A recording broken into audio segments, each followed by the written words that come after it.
que el golf es un deporte que crece en el sótano, porque nadie lo ve como crece.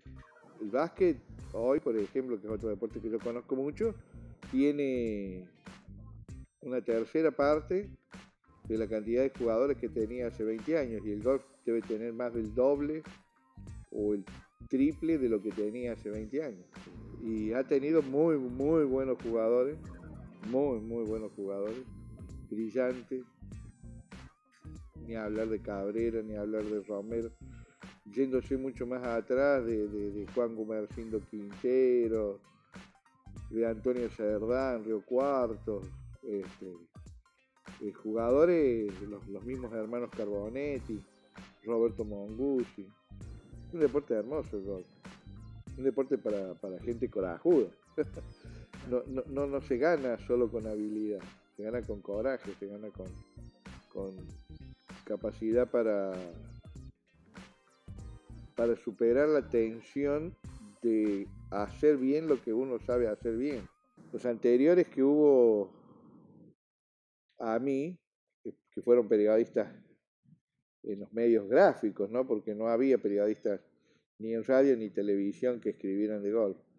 Estaba un señor Ausani, estaba un señor Rodríguez, Chacho Rodríguez creo que era, y José Franco, que ellos fueron los periodistas que yo conocí, que estuvieron antes que mí. Todos venían del golf, eran jugadores o gente del golf que se había hecho periodista. Y yo no, yo vengo del periodismo. A mí un día mi jefe, se fue Franco del diario, y un día viernes me dijo, necesito que mañana me hagas un favor. ¿Cuál? Necesito que vamos a cubrir algo de golf. Y había visto, hasta ese momento, había visto una sola vez un torneo de golf, que fue en La Cumbre, por un amigo que tenía que era periodista de golf, de medio tiempo, ¿no? Que era Corcho Miranda, que también venía de ser jugador de golf, pero que se había hecho fotógrafo. Y yo era fotógrafo, había sido fotógrafo, y habíamos estado junto a Ramón Verdú en la corresponsalía del diario, del editorial Perfil, en realidad. Porque en esa época no estaba el diario, pero había 9 revistas. Y fuimos a cubrir un torneo, las fotos de un torneo a La Cumbre. Y hizo récord de cancha, nunca me voy a olvidar, Luis Carbonet. Hizo 60 golpes en esa cancha. Y me acuerdo, fuimos hasta el Tee del 1 de Villa Allende, y estaban, en el Tee del 1 estaban Manuel Tagle y Benito Rogio. Aldo Rogio. Y se jugaba un torneo de aficionados de fin de semana, Flecha Verde, que era un fútbol que organizaba Aldo Rogio. Y bueno, cuando llegué dije, de acá no me van a dejar salir nunca más. En realidad lo que necesitaba mi jefe era alguien que reemplazara a Franco. Yo hasta ese momento no tenía ni la más pálida idea de qué era cubrir un torneo de golf. Y un poco por respeto a él, un poco por respeto a saber que no me iba a poder escapar de esa tarea, me puse a estudiar.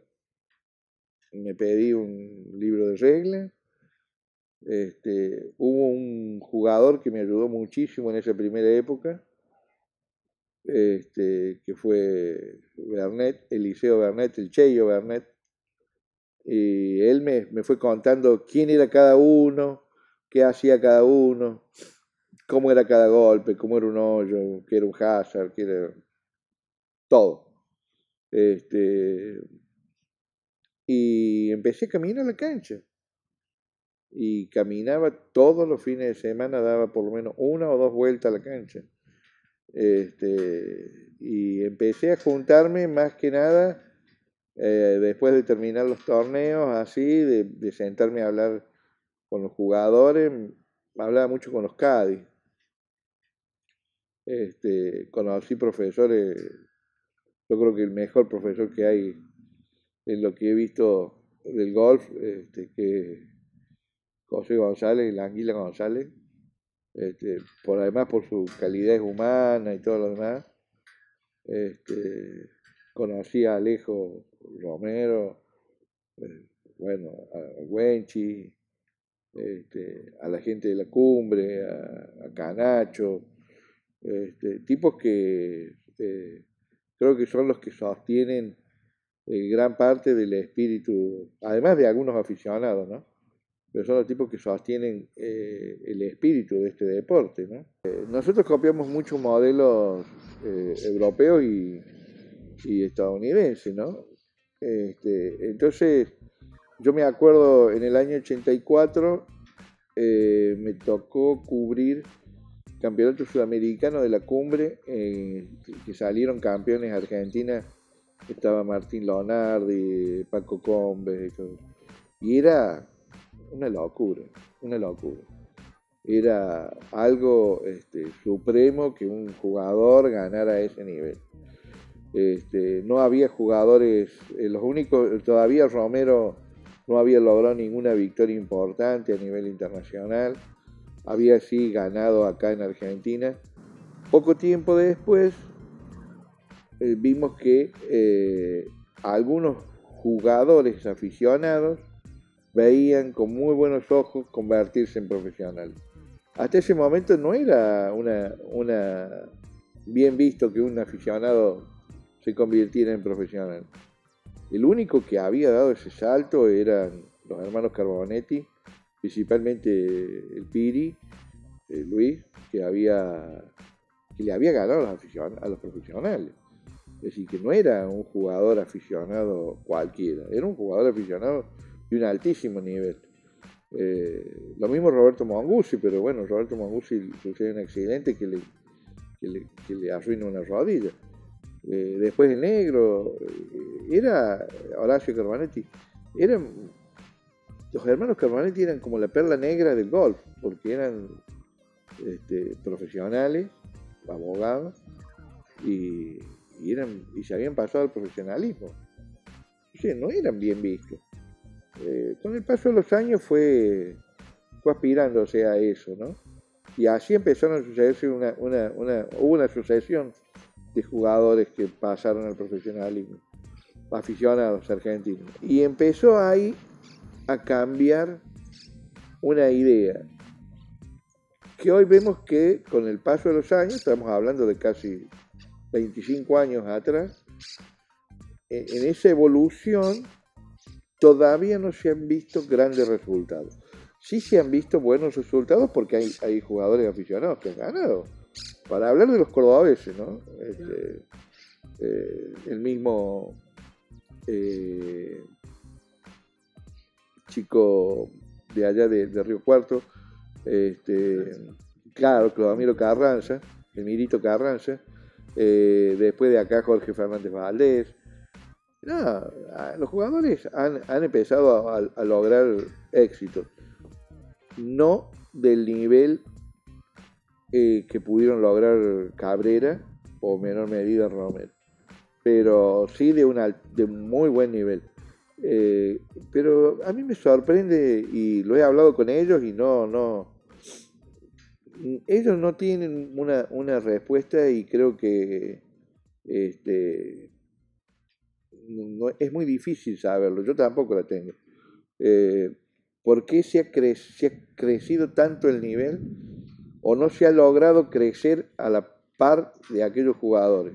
Acá ver un campeonato abierto del centro, donde jugaba el Chino Fernández, donde jugaba Miguel Fernández, donde jugaba el Gato, el Pato, Miguel Guzmán, Bancic. En esa época ganaba cualquiera. Ricardo González. Podía ganar cualquiera. Cualquiera de ellos podía ganar. De hecho, Miguel Fernández le gana a Eduardo Romero en su cancha. En el mejor momento de Eduardo Romero, le gana un abierto de la República y un abierto del centro en el mismo año. Y Miguel Fernández era un buen jugador, y había que tener mucho coraje para ganar el Villa Allende. Villa Allende, decían todos, era el lugar más parecido a Escocia, yo nunca conocí a Escocia, en la manera de que la gente vivía el golf. ¿Por qué? Porque decía que eso de tener la gente cerca, hablando de forma permanente, corriendo a la par de los jugadores, para alcanzar la zona de donde tenían que hacer el siguiente golpe, o que hubiera un anillo con 5 o 6 mil personas esperando que un jugador golpee hacia el green, y 5 mil personas esperando que caiga la pelota, y haciendo una expresión de acierto si la metía o de desapruebo si la erraba, era fuerte, era fuerte. Y Stenson vino a jugar acá y no ganó porque lo volvieron loco. Y así muchos jugadores vinieron a jugar, todos los jugadores que después llegaron a ser, muchos jugadores que después llegaron a ser número 1 del mundo. Lee Westwood, bueno, jugó Nick Faldo, jugaron tantos jugadores acá en Córdoba, en Villa Allende. Hoy es impensado que esos jugadores vengan, pero no era tan fácil para los extranjeros ganar. Venían muchos extranjeros buenos y ganaban los argentinos. Normalmente ganaban los argentinos. Después del 2000 y pico, empezaron a poder, ya a no poder ganar tan seguido los argentinos, ya se empezó a hacer mucho más difícil. En los años que estuvo en el European Tour, vinieron muy buenos jugadores, por ahí un grupo más grande de buenos jugadores, entonces ya era como que más difícil. Pero después creo que se los miraba con demasiado respeto, y creo que los anteriores jugadores no le tenían tanto respeto. Creo que también la evolución de los campos hizo que los campos se pusieran más a la altura de los campos que jugaban los europeos allá, por ejemplo. Entonces, eso también hizo, ya comparando también con los escenarios del Abierto de la República, ¿no? Hizo también que aquellos jugadores, cuando venían acá, encontraban campos más parecidos a los que ellos jugaban. Antes creo que venían acá y se encontraban con campos que eran más rudos, más rústicos capaz, y les costaba más adaptar su juego a ese tipo de campos, ¿no? Pero bueno, hoy vos ves que juegan bien los americanos, juegan por ejemplo, en el circuito que está ahora el Abierto del Centro, ese PGA Tour latinoamericano, y les cuesta muchísimo ganar. Siempre hubo buenos jugadores, ojo. Acá, como te digo, le ganaba Miguel Fernández, le ganaba al mejor Romero, al Romero de su mejor época. Pero de la misma manera que Cocha le pudo ganar acá a Cabrera. Pero creo que después eso no se veía en una actuación tan consistente en el nivel internacional. Y en aquella época sí por ahí lo podían conseguir, ¿no? Pero bueno, creo que son épocas. Hay algo que también ocurría antes que ahora no ocurre. Jugaban mucho más Cádiz. Eh, no solamente en Villa Allende, sino en los clubes los otros clubes del interior, en Altagracia, en Río Cuarto, y bueno, y en otros, acá, por ejemplo, en Jockey, pero aquellos